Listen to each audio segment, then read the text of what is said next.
다 같이 사도신경으로 신앙 고백하심으로 창립기념 특별 새벽 집회 마지막 날 예배를 시작하겠습니다.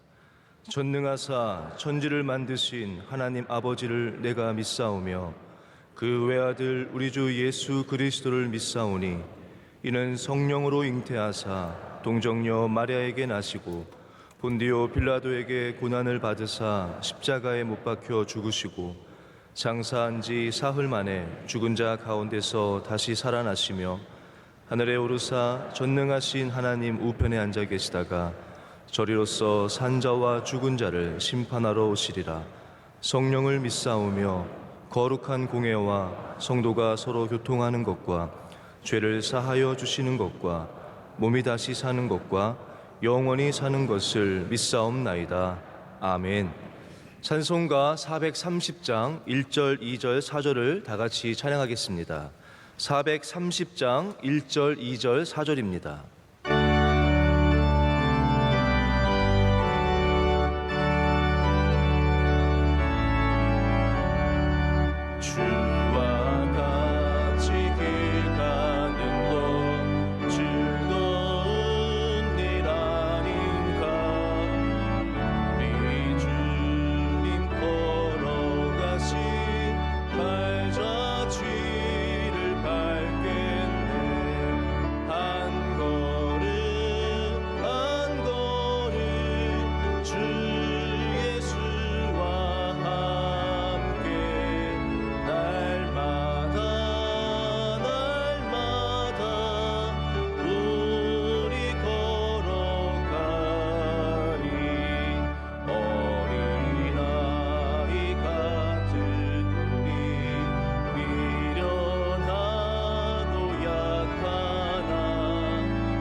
예배를 위하여 안주호 집사님께서 기도하시겠습니다.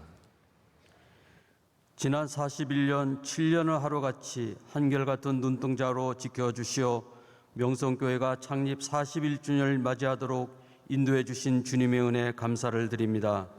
저희는 세상에 살면서 믿음의 정체성이 흔들릴 때도 있었음을 고백합니다. 우리의 연약함을 긍휼히 여겨 주시옵소서. 주님, 이 민족에게 다시 한번 영적 부흥을 허락하시어 교회마다 예배가 온전히 회복되길 간절히 소망합니다. 해외에서 복음의 사역을 감당하시는 선교사님, 코로나로부터 안전하게 지켜주시고 에티오피아 MCM, 소망교도소, C채널, 안동성소병원 등 국내의 모든 선교지가 더욱 선교의 사명을 잘 감당할 수 있도록 은혜를 내려 주시옵소서. 우리 명성교회가 그동안 원로 목사님의 눈물과 헌신으로 다져진 오직 주님의 영성이 담임 목사님을 통해 더욱 새로이 발전해 나갈 수 있도록 축복 내려 주시옵소서. 사랑하는 원로 목사님, 비전 선교를 통해 위로와 회복의 역사가 이루어지게 하시고 목사님과 사모님 더욱 영육간의 강건함을 허락하여 주시옵소서. 담임 목사님 주의 능력의 오른팔로 강하게 붙잡아 주시어 교회와 국내의 모든 사역에 더욱 귀하게 쓰임받게 하여 주시고 늘 건강을 지켜 주시옵소서. 창립 40+1 기념 주일 행사를 준비하는 손길에 은혜를 내려 주시어 모든 행사가 안전하게 잘 준비되어 하나님이 기뻐하시고 온 성도가 은혜 받는 예배가 되게 하여 주시옵소서. 창립 기념일을 맞이하여 온 성도가 담임 목사님이 바라보는 십자가를 같이 바라보게 하시고 담임 목사님이 꿈꾸는 교회의 비전을 온 성도가 다 같이 사모하게 하시어 새로운 시대에 온 성도가 다 함께 일어나 힘차게 출발하는 새 시대가 되게 하여 주시옵소서. 예수님의 이름으로 기도드립니다. 아멘. 오늘 새벽 하나님께서 주시는 말씀은 신약성경 에베소서 2장 19절에서 22절의 말씀입니다. 에베소서 2장 19절에서 22절의 말씀입니다. 이제 이 말씀을 저와 여러분이 한 절씩 교독한 후에 마지막 절은 다 같이 합독하시겠습니다. 그러므로 이제부터 너희는 외인도 아니요 나그네도 아니요 오직 성도들과 동일한 시민이요 하나님의 권속이라.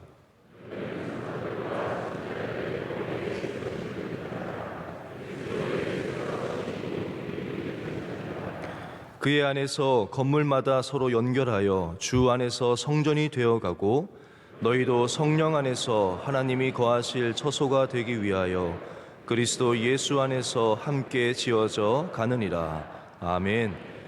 다음은 특순 시간입니다. 박용복 장로님 가정의 신앙 간증에 이어서 특순으로 하나님께 영광 올려드리겠습니다.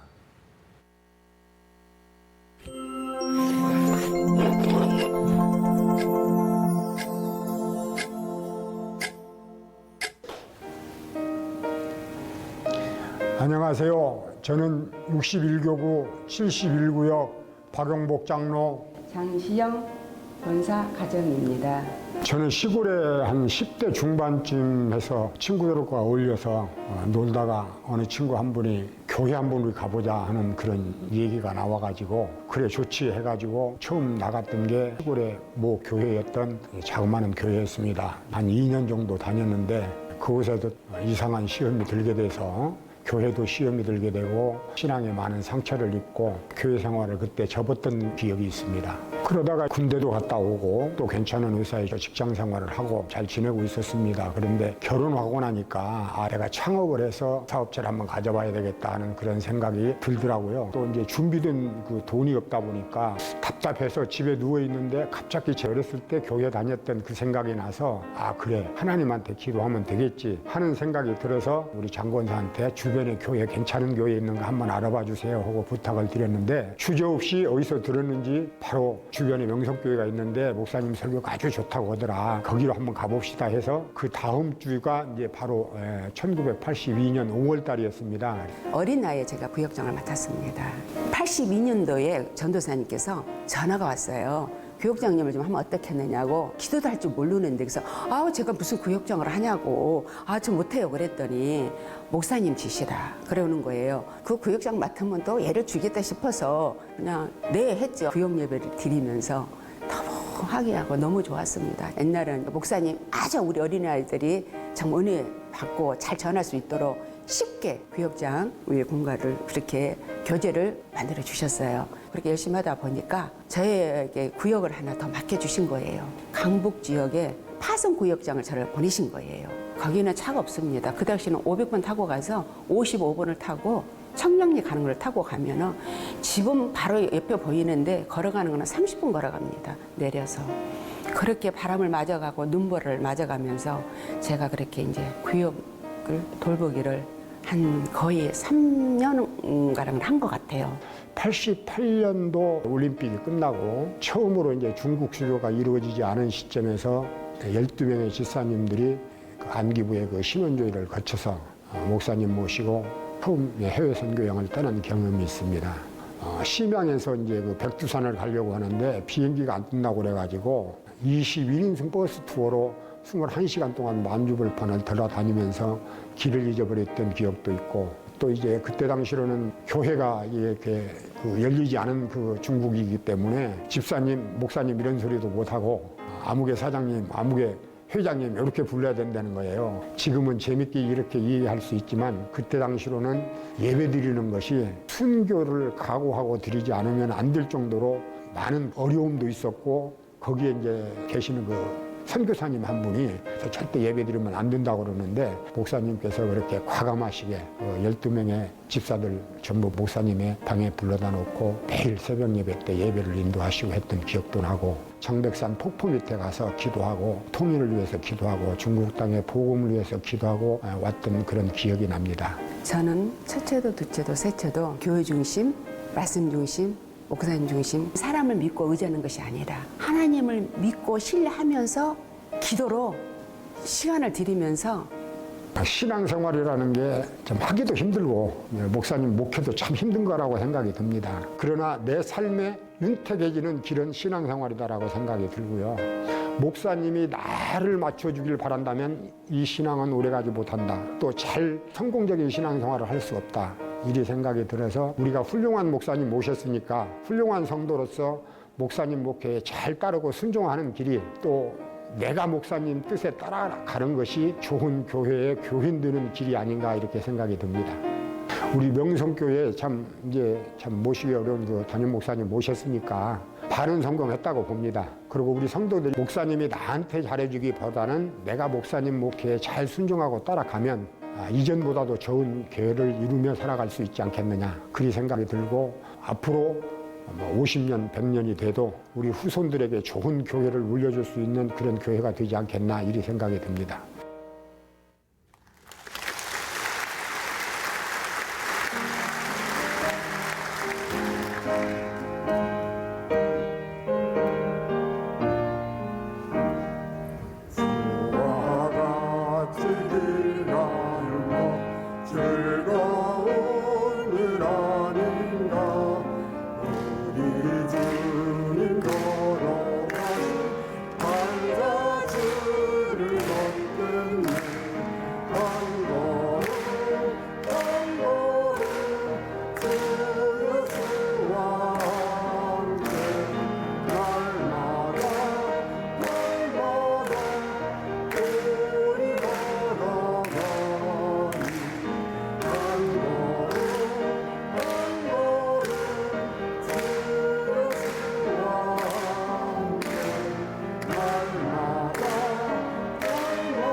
이제 말씀으로 은혜 받는 시간입니다. 담임 목사님께서 함께 세워가야 하는 사명, 제아의 말씀 주실 때 큰 은혜 시간 될 줄 믿습니다. 네, 우리 장로님 가정 간증을 통해서 너무 큰 은혜를 받았고, 저도 생각나는 이야기들이 참 많은데 우리 그런 이야기 보따리는 나중에 또 다시 풀기로 하고요.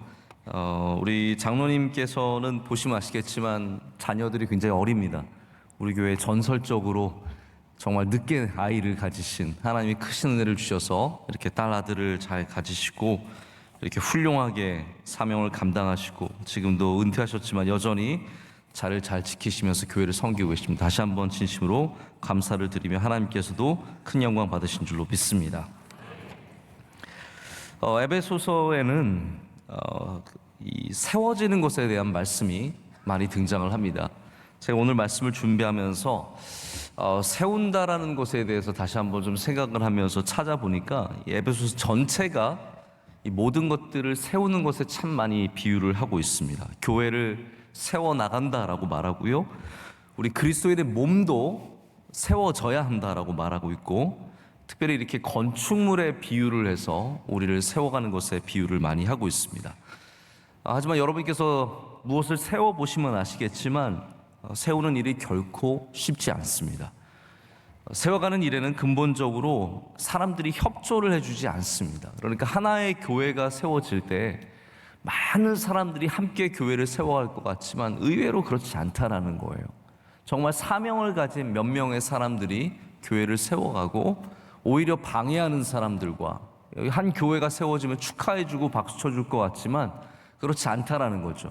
방해하는 사람들, 시기하고 질투하는 사람들, 어쨌든 무너뜨리려고 하는 그러한 존재들이 있는 것을 보게 됩니다. 성경에는 당연히 그러한 예들이 많이 나와 있습니다. 노아가 방주를 지을 때 아무도 도와주지 않았습니다. 비웃고 방해하기만 했지 어느 한 명이 나무를 갖다 주지도 않고 어느 한 명이 역청을 발라주지도 않고 그 일 가운데 노아가 가족이 얼마나 외롭게 이것을 지어갔는지 모릅니다. 하지만 그 사명을 감당한 사람은 복을 누리게 되어 있습니다. 이것이 성경이 보여주는 세워감의 법칙입니다.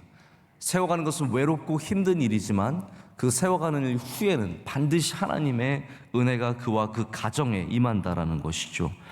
예루살렘의 성에 성벽이 무너져 있을 때 정작 그 성 안에 사는 사람들은 성벽을 재건할 엄두를 내지 못했습니다. 적들이 쳐들어오고 들짐승들이 쉽게 오가면서 굉장히 위험한 곳이 되었지만 성벽 안에 살아가는 사람들은 감당하지 못했습니다. 오히려 저 멀리 있던 느헤미야가 감동을 받고 기도하다가 하나님께 서원하면서 자기가 가서 그것을 고치겠노라고 말하게 되죠.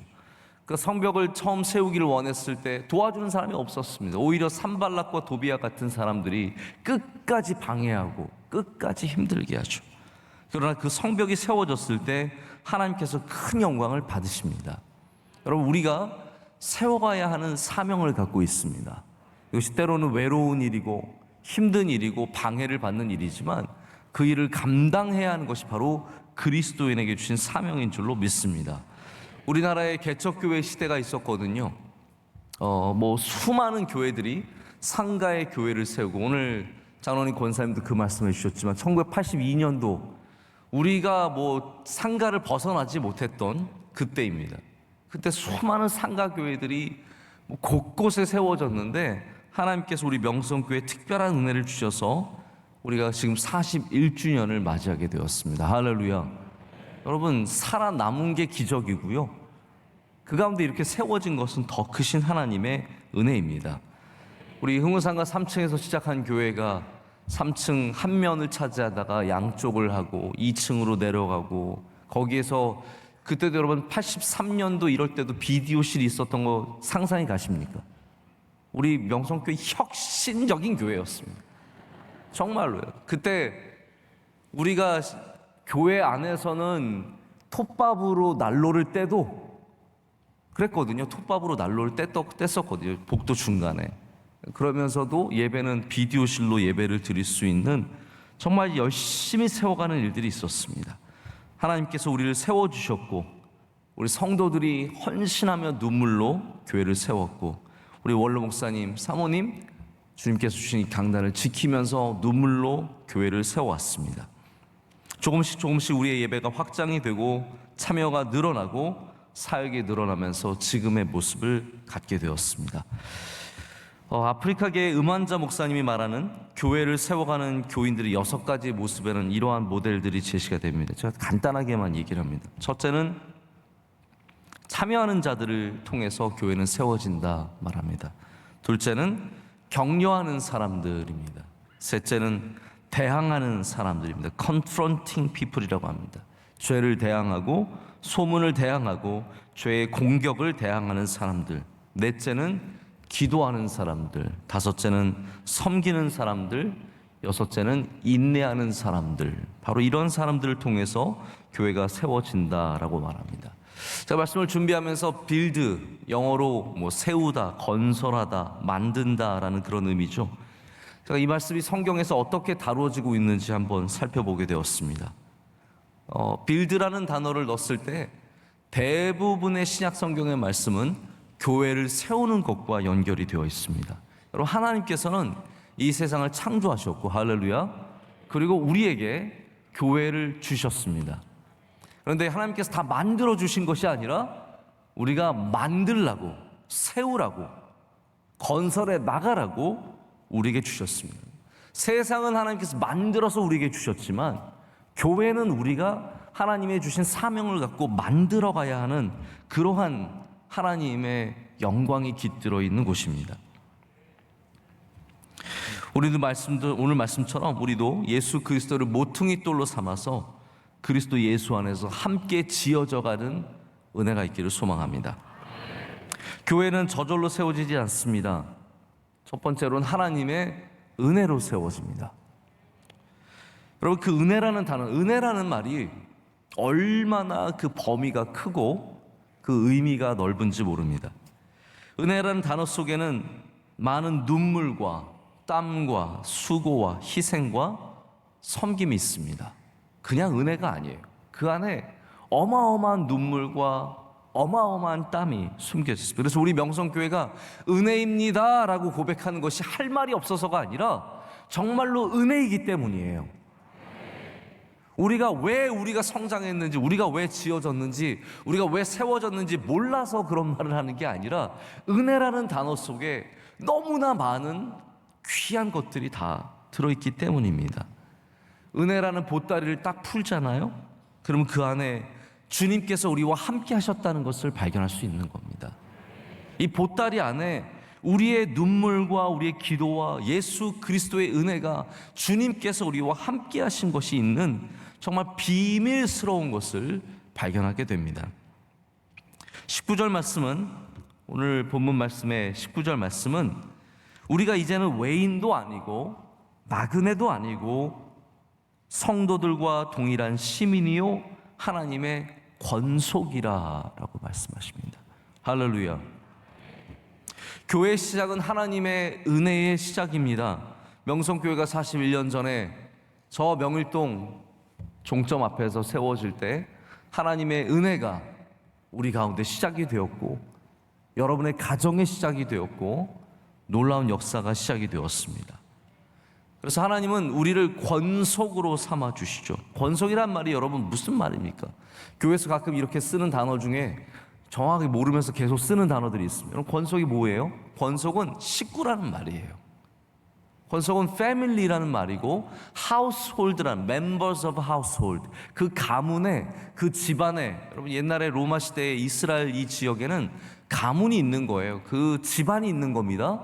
집안에 딸린 수많은 식구들이 있는 거죠. 그게 권속이라는 거예요. 그래서 우리는 원래는 외인이었어요. 우리는 아무것도 아니었어요. 우리는 노예와 같은 존재였고 나그네였고 별 볼품없는 사람인데 하나님께서 은혜로 우리를 불러주셔서 주님의 가문의 권속으로 삼아주신 겁니다. 그래서 교회는 권속이에요. 우리 교인들은 하나님 나라의 식구들이고 하나님 집안의 식구들입니다. 우리는 하나님 아버지의 자녀들입니다. 그것이 바로 은혜의 시작이 아니겠습니까? 우리 명성교회 지난 날들을 돌아보면 하나님께서 우리에게 얼마나 많은 은혜 주셨는지를 보게 됩니다. 우리가 했던 수많은 행사들, 첫삽을 뜨고 또 감격스러운 입당 예배를 여러 번 드렸습니다. 선교사님들을 파송한 일들이 생각이 납니다. 누구누구 선교사님 파송받던 그 장면들이 머리에 떠오릅니다. 우리 교회 안에서 태어난 생명이요 수천 명입니다. 뭐 수만 명일 수도 있고 수천 명입니다. 교회 안에서 만나서 가정을 이룬 가정이 수천 가정입니다. 제가 2011년도부터 지금까지 주례를 쭉 해왔잖아요. 주례만 정말 죽도록 고생하며 한 적도 몇 년 있었거든요. 매주 2커플 아니면 3커플씩 주례하면서, 여러분 그거 제가 그런 말 하면 목사님 돈 많이 버셨겠다 이런 생각 하시는 분들 계세요. 머릿속에 2커플이 한 번 20만 원 30만 원만 줘도 얼마. 제가 그때는 안 받고 했습니다. 그걸 아셔야 돼요. 그때 받았으면 저 정말 돈 벌었어요. 지금 생각하면 약간 후회가 되기도 하는데 그때 매년 100커플씩 했어요. 주례를 매년. 제가 보면 한 300, 500커플 정도 제가 교회 안에서 주례를 한 것 같아요. 그리고 교회에서 또한 우리 교회 안에서 충성하시고 하느님 품에 지금 안겨 계신 믿음의 선진들이 또 얼마나 많이 있습니까? 추수감사절 예배와 성탄절과 부활절과 여름의 산상성회와 수많은 은혜의 집회들이 있어 왔습니다. 오늘 장로님께서 지금 우리가 시간이 없어서 다 간증을 못 하신 거예요. 간증문을 보면은 제가 지금까지 본 간증문 중에 제일 길어요. 하실 말씀이 너무 많아요. 은혜 받으신 것과 우리 원로 목사님과 하신 이야기들이 참 많이 담겨 있어요. 그런 이야기들을 종종 들으셔야 돼요. 이게 우리에게 도움이 됩니다. 할렐루야. 우리 시드니 오페라 하우스에서 찬양하고 카네기홀에서 찬양하고 뉴욕에 할렐루야 집회 있고 서해안에 기름 유출 때 함께 올라 목사님과 다 같이 가서 기름을 닦고, 그럼 이 수많은 일들, 이게 은혜입니다. 은혜입니다. 앞으로도 그 은혜가 이어질 것을 확실하게 믿습니다. 어떤 분들은 교회 나오면서 지금까지 우리 교회가 눈물로 땀으로 세워온 일들을 그냥 공짜로 누리시는 분들 계세요. 여러분, 그게 은혜라는 걸 알기만 하시면 됩니다. 이 새성전 세우는데 아무 수고도 안 했지만, 단 하나 벽돌 보탠 게 없지만 지금 이 안에서 예배를 드리시면 아, 이게 은혜로구나 아셔야 되는 거예요. 찬양대의 찬양, 내가 하나도 하는 거 없지만 그 귀한 찬양을 들으면서 주님 영광 받으실 때 아, 이게 은혜구나 라는 것을 깨달으셔요. 그래서 우리는 내가 하는 수고로만 교회를 섬기지 않습니다. 수많은 우리 믿음의 선진들의, 우리 귀한 형제 자매들의 수고와 헌신을 통해서 우리는 은혜를 누리게 됩니다. 이것이 함께 지어져 가는 은혜의 능력이라는 거예요. 그래서 우리 명성교회는 누구 한 명이 세운 교회가 아닙니다. 우리 예수 그리스도 안에서 함께 은혜로 지어져 가는 줄로 믿습니다. 두 번째로, 우리 교회는 믿음 위에 세워집니다. 20절 말씀은 우리가 사도들과 선지자들의 터 위에 세우심을 입었다라고 말씀하고 있습니다. 할렐루야. 그 중심에는 또한 예수 그리스도께서 모퉁이 돌로 자리를 잡고 계십니다. 여러분, 이 말씀이 어떤 말씀입니까? 우리의 믿음이, 우리의 교회가 중심이 항상 예수 그리스도가 변치 않고 계셔야 된다라는 거예요. 주님께서 모퉁이 돌이 되셔야 합니다. 우리 믿음의 중심이, 다시 말하자면 다른 어떠한 것이 아니라 예수 그리스도가 되어야 하며, 우리의 믿음으로 세우는 교회의 기준과 기초는 예수 그리스도가 되어야 한다는 것을 말씀하시는 것입니다. 여러분, 교회를 누가 세우십니까? 예수님께서 세우십니다. 그런데 어떠한 터 위에 세우시느냐? 잘 되는 곳, 사람들이 많이 찾아올 만한 곳, 그런 곳이 아닙니다. 교회가 세워지는 곳은 믿음 위에요. 아, 여기는 사람들이 목이 좋으니까, 아닙니다. 목이 좋은 곳에 교회가 세워지지 않습니다. 믿음 위에 세워지는 겁니다. 이게 하나님 나라의 법칙입니다. 그래서 마태복음 16장 18절에 내가 내게 이르노니 너는 베드로라. 내가 이 반석 위에 내 교회를 세우리니 음부의 권세가 이기지 못하리라 말씀하십니다. 여기 사도 위에 교회를 세우시는 예수님의 말씀이 나오는데, 그건 그냥 단순한 베드로라는 특별한 인물, 물론 로마 카톨릭은 그렇게 해석을 하죠. 그래서 그들은 영원히 교황을 통해서 베드로가 이어져 간다라고 믿지만, 우리는 베드로보다 더 중요한 게 있어요. 베드로보다 더 중요한 게 뭐냐면 베드로의 믿음의 고백이에요. 그게 교회의 터라는 거죠. 그게 반석이 된다라는 겁니다. 여러분, 믿음은 반석이고 믿지 못하는 것은 모래밭입니다. 이게 성경이 보여주는 분명한 차이입니다. 우리가 주는 그리스도시요 살아계신 하나님의 아들이십니다 라고 고백할 때 그 위에 교회가 세워지는 줄로 믿습니다. 만약 교회에 믿음이 없다면 여러분, 그게 무슨 의미하겠습니까? 우리가 믿음 없이 이곳에 모여 있다면 그거는 한낱 친교에 지나지 않습니다. 사람들의 친교에 지나지 않고 사교 모임에 지나지 않습니다. 동네 사람들 그냥 모여 있는 거예요. 교회는 절대로 그런 곳이 아닙니다. 우리가 사도들과 선지자들을 기억하는 이유가 무엇입니까? 우리가 그들을 숭배하기 때문입니까? 아닙니다. 우리가 사도들과 선지자 위에 세워지는 것은 그들을 숭배해서가 아니라 우리가 그들의 믿음을 보기 때문입니다. 아마 제가 보기에는 콥틱 교회나 동방정교나 카톨릭이나 이 사도들과 선지자들의 위에 세워진다는 것을 문자 그대로 받아들이는 것 같아요. 그래서 교회를 가면 뭐가 많아요? 사도상들이 그렇게 사도상들이 많은 거예요. 그렇게 선지자상들이 많아요. 제가 그 비밀을 이제야 깨달았어요. 여러분, 수고 하나도 안 하고 그 비밀을 이제 알게 되신 거예요. 제가 볼 때는 그런 것 같아요. 로마 카톨릭 교회가 왜 교회 안에 그렇게 많이 사도들을 모습을 세워놓고 선지자들 모습을 세워놓는가? 그냥 이게 기본적인 이해예요. 교회가 사도들과 선지자 터 위에 세움을 받았다는 거죠. 그러니까 그 안에 그렇게 많은 조각상들과 그림들을 갖다 놓는 것이죠. 여러분, 우리는 교회에 사도들의 사진도 선지자들의 유물도 갖다 놓지 않습니다. 우리는 그런 게 아니에요. 우리는 믿음 위에 생각해요. 명성교회 들어왔는데 여기 막 옆에 뭐 도마상, 안드레상, 요한상 있다고 생각을 해보세요. 여러분 얼마나 이상하겠어요. 제가 에티오피아 이제 여러 번 갔는데 한 번은 우리 장로님께서 저를 데리고 에티오피아 아디스아바바에 있는 가장 높은 산으로 데려가 주셨어요. 아디스아바바는 이미 높아요. 거기가 뭐 해발 1800, 2000m 정도 되니까 굉장히 높은 곳이거든요. 거기서 더 위로 저를 데려가시는 거예요. 한참 위로 갔더니 맨 위에 뭐가 있냐면 가장 높은 곳에 정교 교회가 있어요. 콥틱이죠. 우리가 에티오피아 교회를 콥틱 철치라고 하는데 이 교회가 그 위에 있는 거예요. 교회를 가서 그 교회를 보여주시는데 정말 오래된 교회에 볼 게 많더라고요. 밖에는 우선 그 교회가 핍박받던 시절에 숨었던 굴들이 있습니다.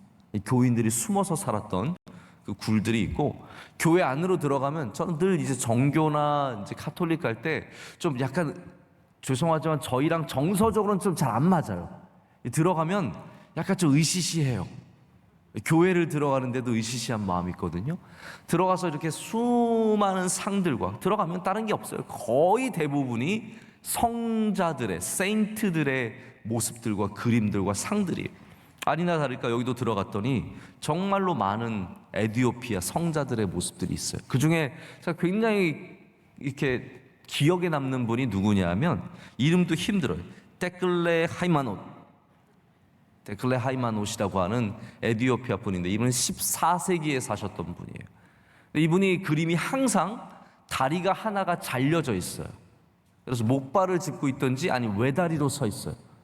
아니면 다리 하나가 이렇게 잘려져서 바깥에 따로 그림이 되어 있고, 여러분 한번 찾아보시면 다 이분 그림이 나올 거예요. 이분이 에티오피아 성자로서 로마 카톨릭과 동방 정교까지 성자로 올라 있는 유일한 분이 있어요. 근데 이분이 왜 유명하냐면 이분이 34년 동안 서서 기도를 하셨대요. 그런데 사탄이 와서 이분의 기도를 방해하기 위해서 다리를 자른 거예요. 이분이 그래서 7년 동안 또 한 다리로 서서 기도를 하신 거예요. 여러분 한 다리로 서 보세요. 1분 못 서 있습니다. 이게 정말로 힘든 거거든요. 근데 이 하이마노시라고 하는 분이 끝까지 서서 기도를 하면서 그 믿음을 지켰다고 해서 성자가 됐어요. 여러분 그 이야기를 들으면 굉장히 은혜가 되고 도전이 되고 좋은데, 우린 여러분 다시 한번 말씀드리지만 우리는 성자를 믿는 게 아닙니다. 우리는 사도를 귀하게 여기지만 사도를 믿는 게 아닙니다. 우리는 선지자들을 잘 알고 있지만 선지자들을 섬기는 게 아닙니다. 우리는 오직 예수 그리스도, 교회의 터는 믿음이요, 우리가 섬기는 분은 하나님이시고 예수 그리스도인 줄로 믿습니다. 제가 선지자와 사도에 대해서 잠깐만 또 하나만 말씀을 드리자면, 저는 이거를 그냥 이제 믿음으로만 이렇게 생각을 하고 있었는데 교회의 성격을 하나 보여줍니다. 여러분 사도와 선지자의 공통점이 무엇일까요? 사도와 선지자, 시오시로 시작하는 단어입니다. 여러분 그런 건 우리만 공통점이지 다른 나라 가면 공통점이 안 되죠. 뭐가 공통점일까요? 이 두 사도와 선지자의 공통점은 중요한 게 하나가 있습니다. 보냄을 받는다는 거죠. 다 보냄을 받은 분들이에요. 여러분 이게 무슨 의미겠습니까? 교회는 하나님께서 이 세상으로 보내주신, 할렐루야, 하나님의 나라의 모델이며 방주이며 주님께 주신 귀한 사명을 갖고 있는 곳이라는 거예요. 그래서 우리 교회는 항상 하나님의 보내심을 받는 존재들이 되어야 합니다. 믿는 자들이 갖고 있는 사명이 그거예요. 제가 아브라함 설교 때도 말씀을 드렸지만 믿는 자를 하나님께서 가나안으로 보내시는 거예요. 예수님께서 믿는 제자들을 세상으로 보내시는 겁니다. 그래서 우리가 사도들과 선지자 터 위에 세움을 받았기 때문에 우리는 항상 세상으로 나가서 복음을 전하는, 할렐루야, 그런 주님의 백성들이 되어야 할 줄로 믿습니다. 세 번째, 마지막으로 교회는 영적인 것을 사모하는 자들을 통해서 세워집니다. 자, 제가 첫 번째, 교회는 은혜 가운데 세워지고, 두 번째는 믿음 위에 세워지고, 세 번째는 영적인 것 위에 세워진다라고 말씀을 드리는 겁니다. 22절에 우리는 성령 안에서, 그리고 예수 안에서, 그리스도 예수 안에서 함께 지어져 간다라고 말씀을 하고 있습니다. 여러분, 건물은 사람이 짓는 것 같지만 어떤 사물들이 건물을 세워가는 것 같지만 성경은 그렇게 표현하지 않습니다.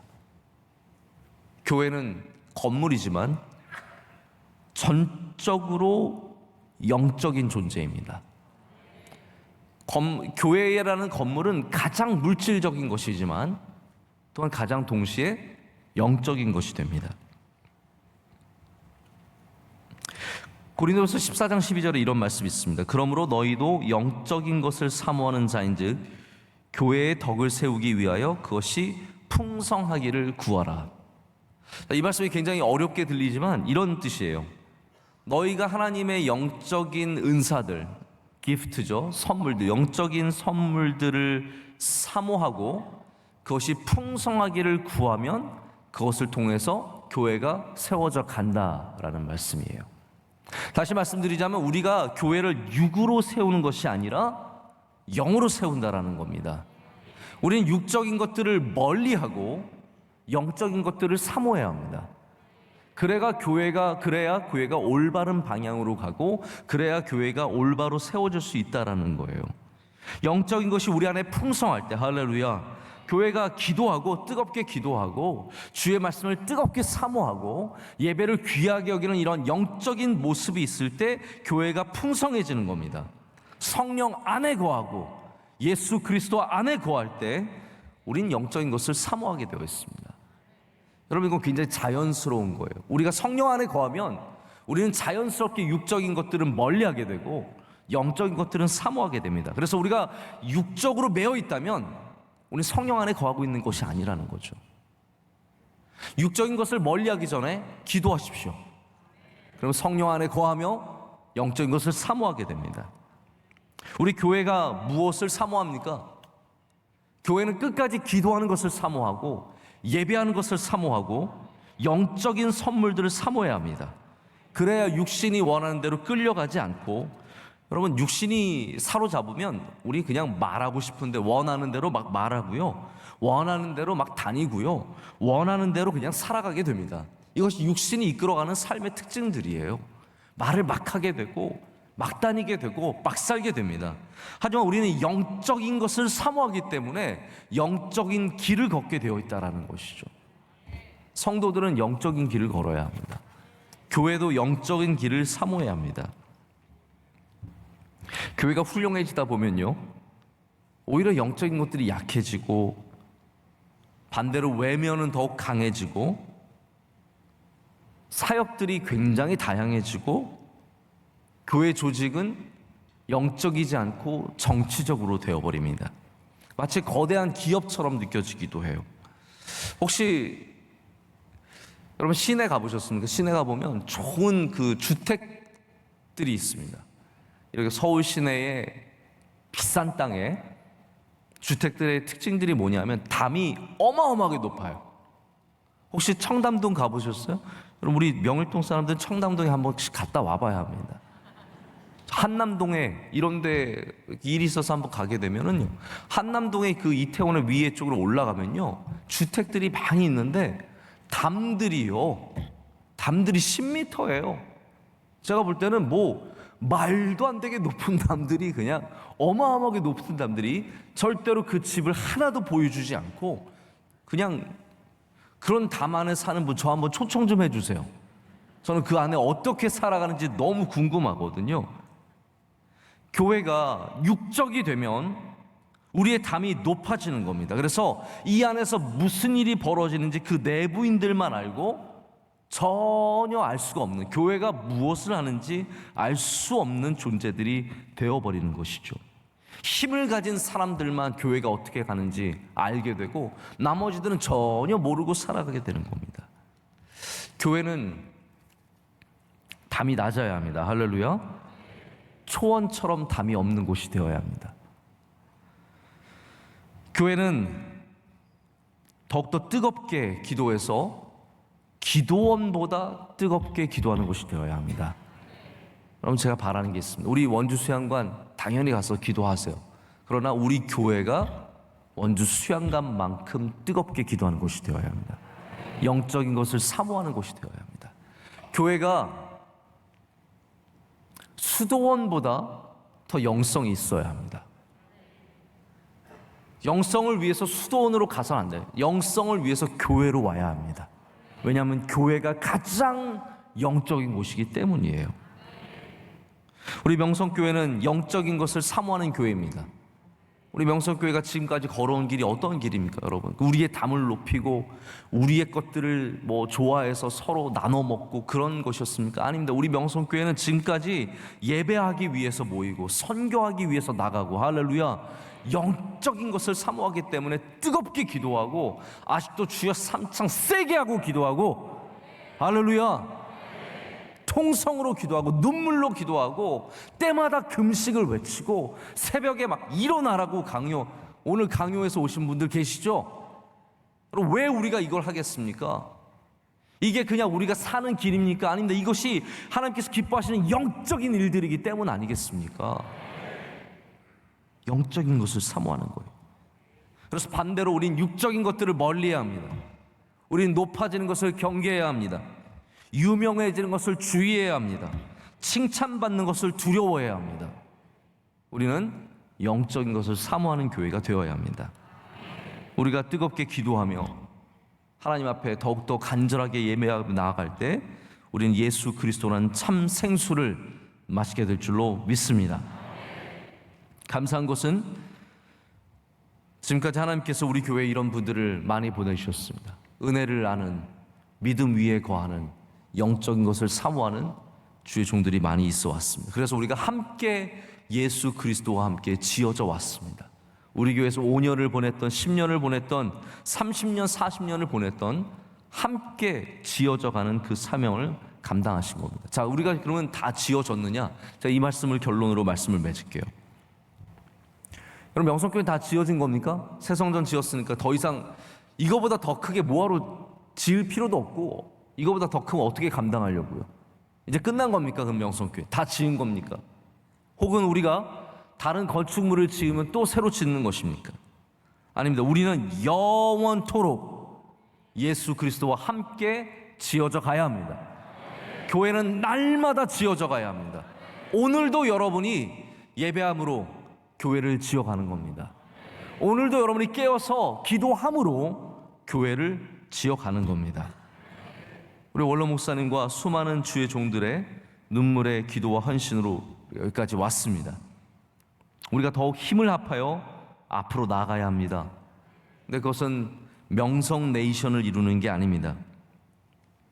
우리가 은혜 받은 자임을 기억하며 교회가 은혜로 운영이 되고 은혜를 서로 베풀어 주고 믿음의 고백을 하며 예배와 선교와 봉사와 섬김을 할 때, 또한 우리가 영적으로 깨어서 세상을 쫓아가지 않고 예수님을 온전히 쫓아갈 때 우리는 교회를 예수 그리스도와 함께 오늘도 함께 지어가는 줄로 믿습니다. 그래서 41주년은 우리가 오늘도 교회를 짓고 있음을 기억해야 합니다. 짓고 새 시대의 새로운 건물을 짓는 게 아니라 오늘도 이 위에 계속해서 우리 지어져 갈 때 하나님께서 우리 교회를 통해서 영광을 받으시며 주의 뜻을 우리 교회를 통해서 이루어 주실 줄로 믿습니다.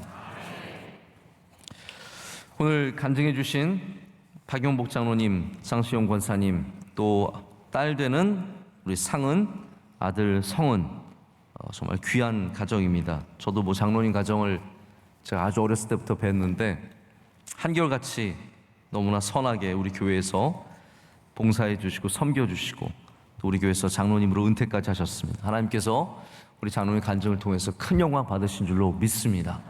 우리 감사와 축복의 박수를 장로님 가정 보내드리겠습니다.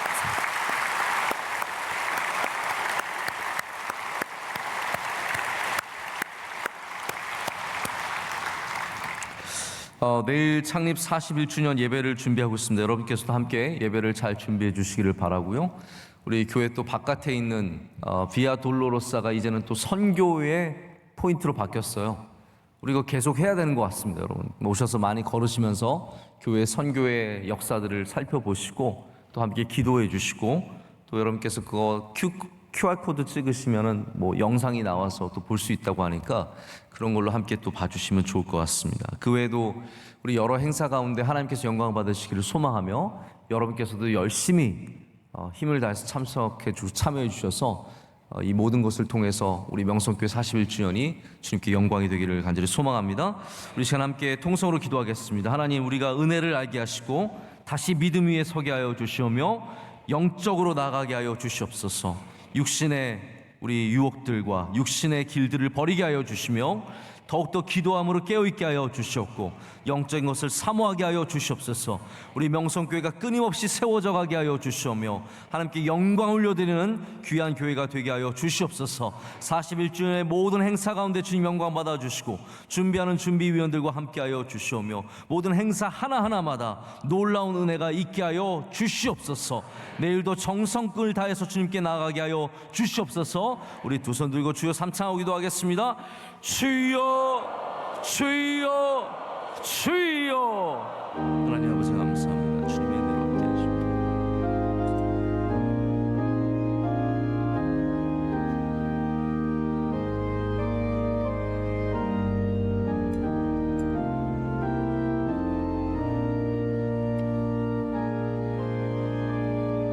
하나님 아버지 주님의 은혜를 감사합니다. 지금까지 지나온 모든 주님의 은혜를 주셨습니다. 아버지 하나님, 우리는 연약하고 부족한데 하나님께서 우리에게 크신 은혜를 주셨습니다. 우리 명성교회 지나온 수많은 길들이 오직 주님의 은혜이며 주님의 사랑이 주님이었습니다. 아버지 하나님, 우리 다시 한번 은혜를 되찾게 하여 주시고 은혜로 들어가게 하여 주시옵소서. 은혜를 잊지 않게 하여 주시옵소서.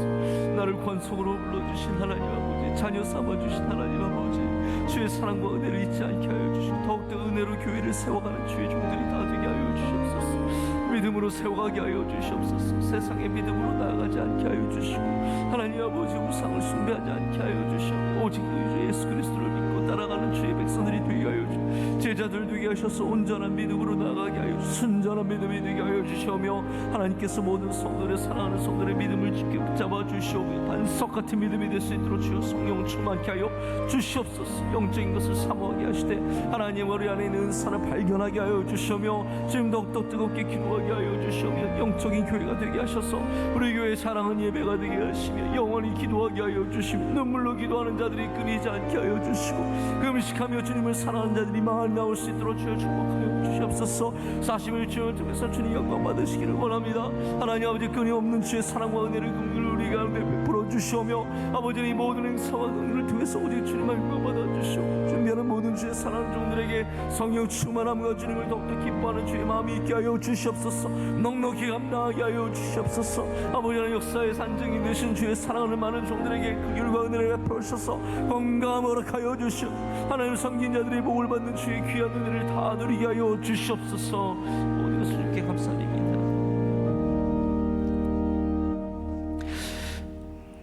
참 좋으신 하나님 아버지 감사합니다. 지난 41년 동안 우리 명성교회를 매일같이 세워주시고 은혜로 우리를 돌봐주시니 감사합니다. 하나님, 누가 함께 주와 함께 교회에 지어져 가겠습니까?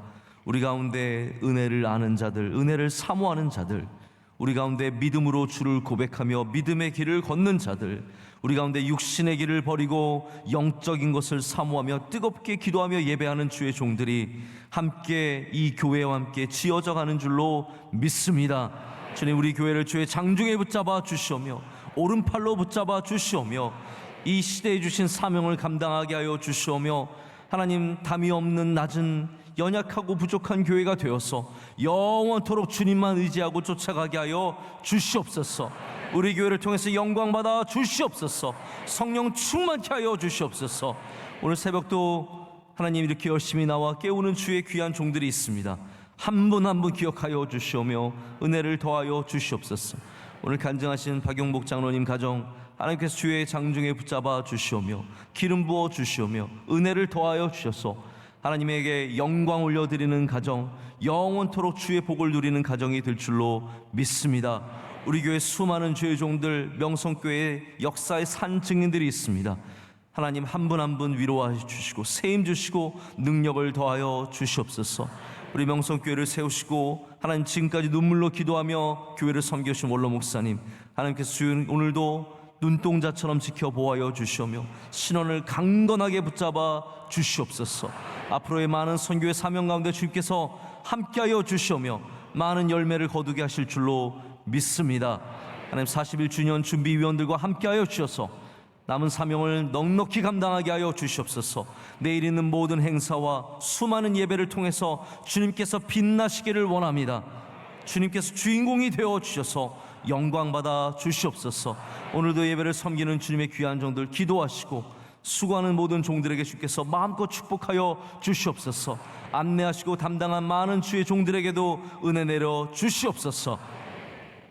이제는 우리 주 예수 그리스도의 크신 은혜와 하나님 아버지의 영원하시고 변함없으신 사랑과 성령님의 함께하시며 임재하심이 주의 말씀을 붙잡고 은혜로 믿음으로 더욱더 영적인 것을 사모하며 나아가는 주의 모든 사랑하는 성도들에게 이제로부터 영원토록 함께하시기를 간절히 축원하옵나이다.